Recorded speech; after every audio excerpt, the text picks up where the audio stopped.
क्या आप जानते हैं कि हमारे पैरों के नीचे एक ऐसी दुनिया बसी है जहाँ न सूर्य है न चंद्रमा, फिर भी वहाँ का वैभव इंद्र के स्वर्ग को भी मात देता है।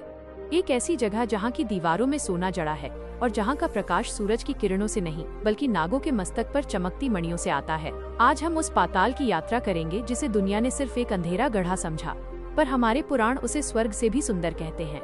तैयार हो जाइए त्रिलोक के उस अनसुने सच को जानने के लिए। स्वागत है दोस्तों हमारे चैनल में भगवान है में। अगर आप हमारे चैनल में नए हैं तो हमारे चैनल को सब्सक्राइब करिए और वीडियो को लाइक करिए और कमेंट सेक्शन में बोलिए ओम नमः शिवाय। आदि शक्ति और सृजन का संकल्प। अनंत कोटि ब्रह्मांड नायक देवाधिदेव महादेव और भगवान श्री हरि विष्णु की कृपा से ही इस चराचर जगत का अस्तित्व है। जब समय का अस्तित्व नहीं था, जब केवल शून्य था, तब उस पर ब्रह्म ने अपनी लीला से सृष्टि का संकल्प लिया। इसी संकल्प से उत्पन्न हुई वह संरचना जिसे हम त्रिलोक कहते हैं। त्रिलोक केवल 3 स्थान नहीं है, बल्कि यह जीव की यात्रा, उसके कर्मों का दर्पण और ईश्वर की असीम माया का विस्तार है। 1. मृत्युलोक, कर्मों की पावन स्थली। पृथ्वीलोक, त्रिलोक के मध्य में स्थित है हमारा मृत्युलोक यानी पृथ्वी। इसे मृत्युलोक इसलिए कहा जाता है क्योंकि यहाँ जो जन्म लेता है उसकी मृत्यु निश्चित है, परंतु भक्ति मार्ग में इसका महत्व स्वर्ग से भी ऊपर माना गया है। कर्म प्रधान विश्व, शास्त्रों में कहा गया है कर्म प्रधान विश्व करी राखा। मृत्यु लोक ही वो स्थान है जहाँ जीव अपने भाग्य को बदल सकता है। स्वर्ग और पाताल केवल भोग योनि है, जबकि पृथ्वी कर्म योनि है, ईश्वर का अवतार। धन्य है ये पृथ्वी जहाँ स्वयं नारायण ने राम और कृष्ण के रूप में अवतार लिया। यहाँ की धूली भी पावन है क्योंकि यहाँ संतों, ऋषियों और भक्तों का वास है। साधना का केंद्र। इसी लोक में गंगा जैसी पतित पावनी नदियाँ बहती हैं जो पाताल और स्वर्ग को भी जोड़ती हैं। 2. स्वर्गलोक, पुण्यों का दिव्य प्रकाश। पृथ्वी से ऊपर की ओर स्थित है स्वर्गलोक। यह लोक सात्विक ऊर्जा, प्रकाश और आनंद का प्रतीक है। देवताओं का निवास। इंद्र की अमरावती, जहाँ नंदन कानन जैसे उपवन हैं और कल्प वृक्ष जैसी इच्छा पूरी करने वाली गाथाएं हैं। स्वर्ग वह स्थान है जहाँ जीव अपने द्वारा किए गए शुभ कर्मों, दान और पुण्य का फल भोगता है। सुख की सीमा।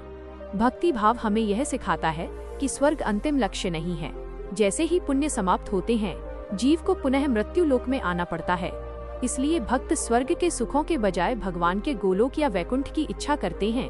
आध्यात्मिक अर्थ। स्वर्ग हमारे मन की वो अवस्था है जब हम प्रसन्न, दयालु और निस्वार्थ होते हैं। 3. पाताल लोक। अक्सर लोग पाताल को नरक समझ लेते हैं, परंतु पुराणों के अनुसार पाताल अत्यंत वैभवशाली और रहस्यमयी है। पृथ्वी के नीचे 7 लोक हैं: अतल, वितल, सुतल, तलातल, महातल, रसातल और पाताल। सुतल लोक का ऐश्वर्य। यहाँ भगवान विष्णु के परम भक्त राजा बलि का वास है। भगवान स्वयं वहाँ पहरेदार बनकर उनकी रक्षा करते हैं। ये भक्ति की पराकाष्ठा है कि स्वयं ईश्वर पाताल में भक्त के द्वार पर खड़े हैं। नागलोक की शक्ति। पाताल के अंतिम छोर पर शेषनाग विराजमान है, जिन्होंने अपने फन पर पूरी पृथ्वी को धारण कर रखा है। यह ईश्वर की अनंत शक्ति का प्रमाण है। रहस्यमयी प्रकाश। कहा जाता है कि पाताल में सूर्य की किरणें नहीं पहुँचती, फिर भी वहाँ की मणियाँ उसे दिन रात प्रकाशित रखती हैं। 4. त्रिलोक क्यों और कैसे। आध्यात्मिक रहस्य। परमात्मा ने इन 3 लोकों की रचना जीव को सुधारने और निखारने के लिए की है। 1. संतुलन। जैसे एक वृक्ष की जड़ें पाताल, तना पृथ्वी और शाखाएं आकाश होती हैं, वैसे ही ब्रह्मांड का ढांचा है। 2. शिक्षा।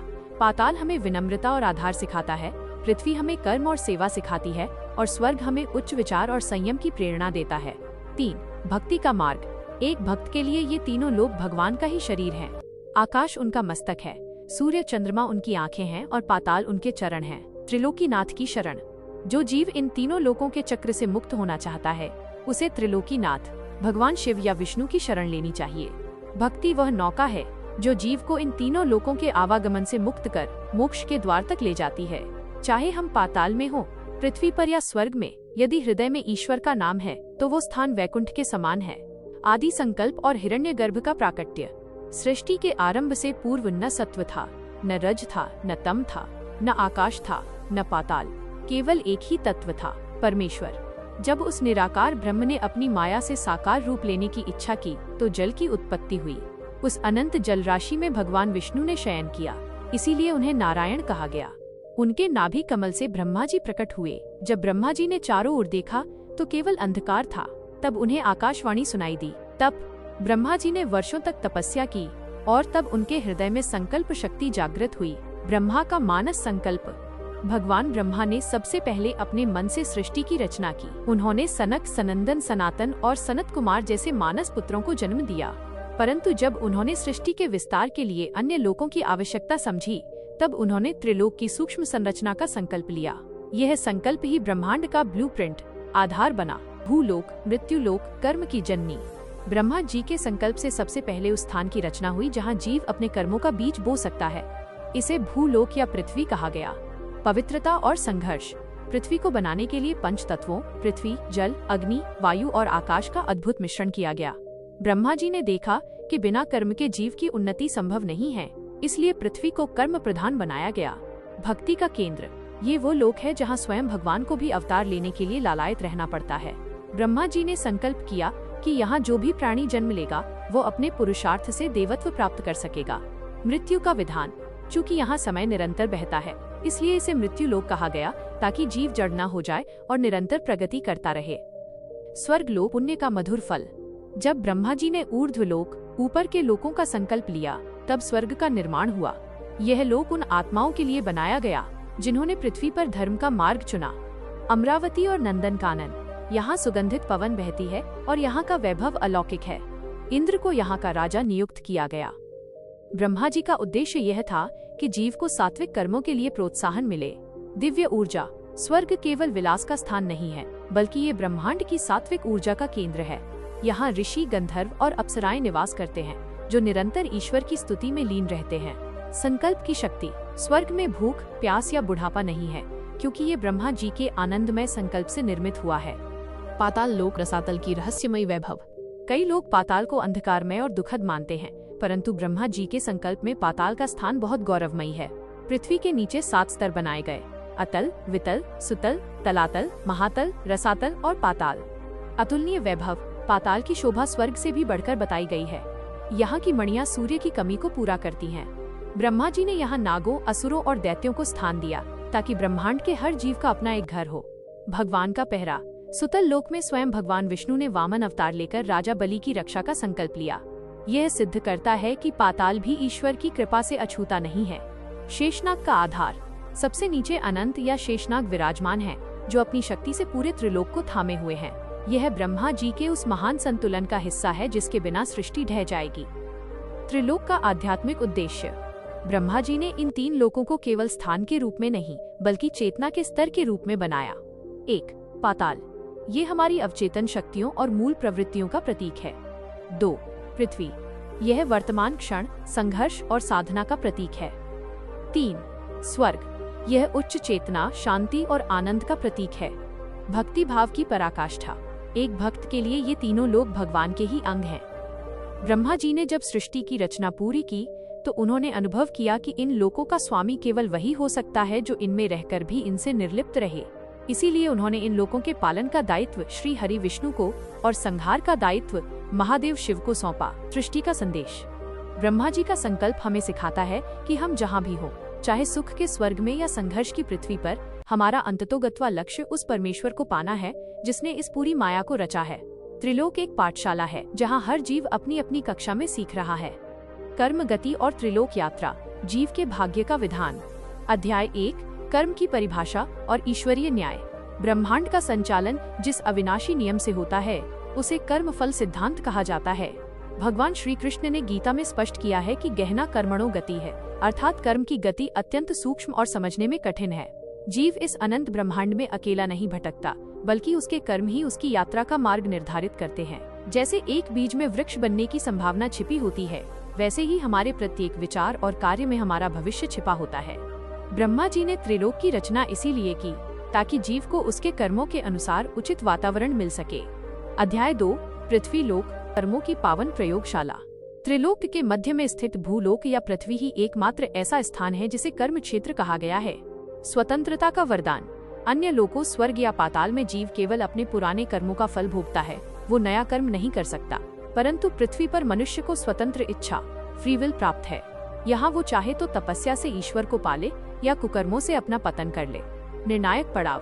पृथ्वी वह चौराहा है जहाँ से 4 रास्ते निकलते हैं, स्वर्ग की ओर, नरक की ओर, पुनः पृथ्वी की ओर या मोक्ष, जन्म मरण से मुक्ति की ओर। इसीलिए देवताओं को भी पृथ्वी पर जन्म लेने की लालसा रहती है। क्योंकि यहीं से मोक्ष का द्वार खुलता है। अध्याय 3 स्वर्गलोक सात्विक कर्मों का पारितोषिक। जब जीव पृथ्वी पर रहकर निस्वार्थ भाव से परोपकार, दान, सत्य भाषण और धर्म का पालन करता है तो उसके भीतर पुण्य का संचय होता है। इन पुण्यों का भोग करने के लिए आत्मा को स्वर्ग की प्राप्ति होती है। सुख की पराकाष्ठा। स्वर्ग वो लोक है जहाँ मानसिक और शारीरिक पीड़ा का अभाव है। यहाँ की सुगंध, संगीत और दिव्य वातावरण जीव को आनंदित रखते हैं। मर्यादा का बोध। स्वर्ग स्थायी नहीं है, शास्त्रों में वर्णित है, क्षीणे पुण्ये मर्त्यलोकम विशन्ति। जैसे ही जीव के पुण्यों की पूंजी समाप्त होती है, उसे पुनः पृथ्वी पर वापस भेज दिया जाता है। स्वर्ग केवल एक विश्राम गृह है जहाँ आप अच्छे कर्मों की छुट्टी मनाते हैं।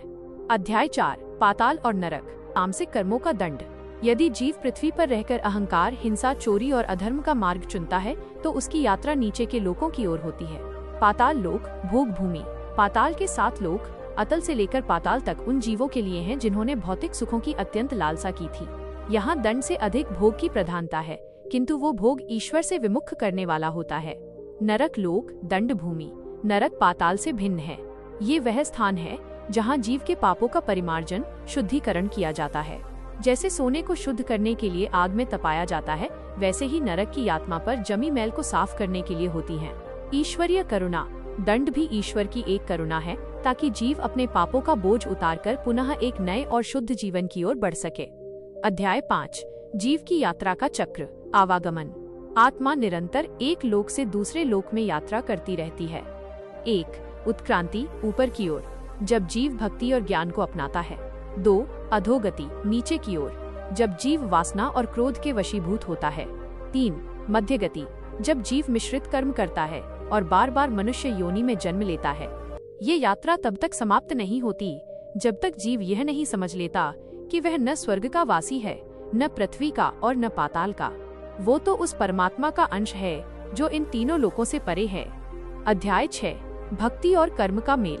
कर्मों का फल निश्चित है, परंतु भक्ति में वह शक्ति है जो कर्मों की तीव्रता को बदल सकती है। यदि कोई जीव घोर पापी भी हो, लेकिन अंत समय में या पश्चाताप की अग्नि में जलकर भगवान की शरण ले ले, तो उसके कर्मों का जाल कट जाता है। त्रिलोकीनाथ की भक्ति वो सेतु है जो जीव को इन तीनों लोकों की सीमाओं से ऊपर उठाकर गोलोक या वैकुंठ ले जाती है, जहाँ से फिर कभी पतन नहीं होता। अध्याय 7 मानव जीवन का लक्ष्य। अतः इस त्रिलोक की यात्रा का सार यही है कि हम पृथ्वी लोक का सदुपयोग करें, स्वर्ग के सुखों का लोभ न करें और न ही पाताल की गहराइयों से डरे। हमारा हर कर्म ईश्वर को समर्पित होना चाहिए। जब कर्म सेवा बन जाता है तो वही कर्म योग बन जाता है और योग ही मोक्ष का मार्ग प्रशस्त करता है। यदि आपको ये जानकारी उपयोगी लगी हो और आप हमारे इस सेवा कार्य को निरंतर जारी रखने में सहायता करना चाहते हैं, तो कृपया अपनी इच्छानुसार गुप्त दान देकर हमें सहयोग प्रदान करें। आपका छोटा सा योगदान हमारे लिए बहुत बड़ा संबल बनेगा। अगर आपको ये जानकारी अच्छी लगी हो तो वीडियो को लाइक करें, चैनल को सब्सक्राइब करें और कमेंट में जरूर लिखें हर हर महादेव।